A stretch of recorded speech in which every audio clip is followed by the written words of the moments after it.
और यूक्रेन की जंग को 4 साल से ज्यादा बीत चुका है। दुनिया को लगा था कि ये युद्ध थमेगा, लेकिन ये तो और भी भयानक होता जा रहा है। तबाही का मंजर ऐसा है कि इसका असर सिर्फ कीव या फिर मॉस्को पर नहीं है, बल्कि पूरी दुनिया पर दिखाई दे रहा है, पड़ता दिखाई दे रहा है। लेकिन अब इस जंग में एक ऐसी एंट्री हुई है जिसने नेटो से लेकर अमेरिका तक की रातों की नींद उड़ा दी है। जी हां, पुतिन के सबसे भरोसेमंद दोस्त किम जोंग उन ने अब सिर्फ मिसाइलों से ही नहीं, बल्कि अपने 50,000 खूंखार सैनिकों को युद्ध के मैदान में उतारने का बड़ा ऐलान कर दिया है, बहुत बड़ा फैसला ले लिया है। और इस खबर ने राष्ट्रपति जेलेंस्की को हिला कर रख दिया है। अब सवाल यह है, आखिर किम जोंग उन का यह मास्टर स्ट्रोक यूक्रेन के लिए कितना घातक होगा? क्या अब यह महायुद्ध वर्ल्ड वॉर 3 की तरफ बढ़ रहा है? आज भारत तक पर हम करेंगे इसी का महाविश्लेषण। देखिए, पिछले कुछ सालों से रूस और यूक्रेन के बीच हमले फिर से भीषण हो गए। रूसी रक्षा मंत्रालय का दावा है कि उन्होंने यूक्रेन के 150 से ज्यादा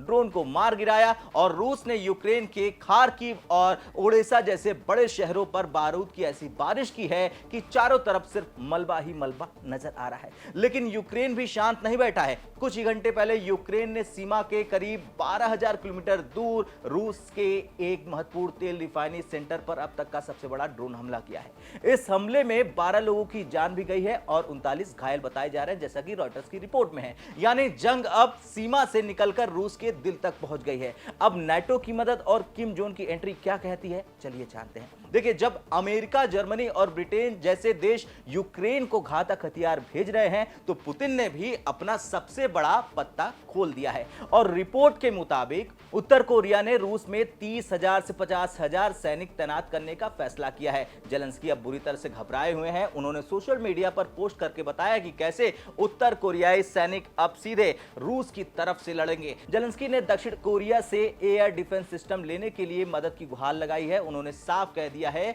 कि हमें ड्रोन और एयर डिफेंस के मामले में तुरंत सहयोग चाहिए, क्योंकि खतरा अब दोगुना हो चुका है। अब बात सिर्फ सैनिकों तक सीमित नहीं है दोस्तों। उत्तर कोरिया ने अपनी एक घातक मिसाइल यूनिट भी रूस भेज दी है। करीब 90 जाबाज सैनिक वाली ये यूनिट रूस की 112वीं मिसाइल ब्रिगेड के साथ मिलकर काम करेगी। इतना नहीं, रूस इस तैनाती के जरिए 120 उत्तर कोरियाई बैलिस्टिक मिसाइलें और 6 भारी भरकम लॉन्चर युद्ध में झोंकने वाला है। पहले किम जोंग सिर्फ गोला बारूद भेज रहे थे, लेकिन अब पहली बार उत्तर कोरिया की पूरी मिसाइल यूनिट रूसी धरती पर तैनात है। यह रूस और उत्तर कोरिया के सैन्य संबंधों का सबसे बड़ा और खतरनाक विस्तार है। चलिए अब जानते हैं, आखिर किम जोंग उन इतना रिस्क क्यों ले रहे हैं पुतिन के चक्कर में? चलिए जानते हैं इसे।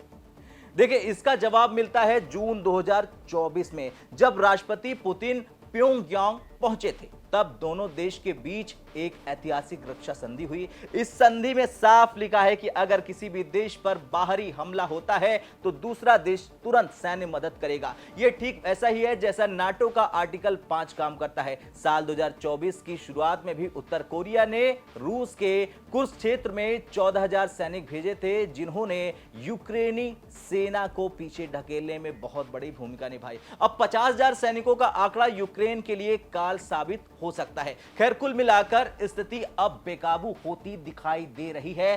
किम जोंग उन के इस कदम ने न केवल यूक्रेन बल्कि पूरे पश्चिम देशों को बेचैन कर दिया है। अब सवाल यह है कि क्या उत्तर कोरिया की यह एंट्री यूक्रेन को घुटने टेकने पर मजबूर कर देगी, या फिर नाटो भी अब सीधे इस जंग में कूद पड़ेगा? आपको क्या लगता है, क्या उत्तर कोरिया के आने से यह युद्ध परमाणु युद्ध की तरफ बढ़ चुका है? हाँ या ना में कमेंट कर अपनी राय जरूर दें। जय हिंद।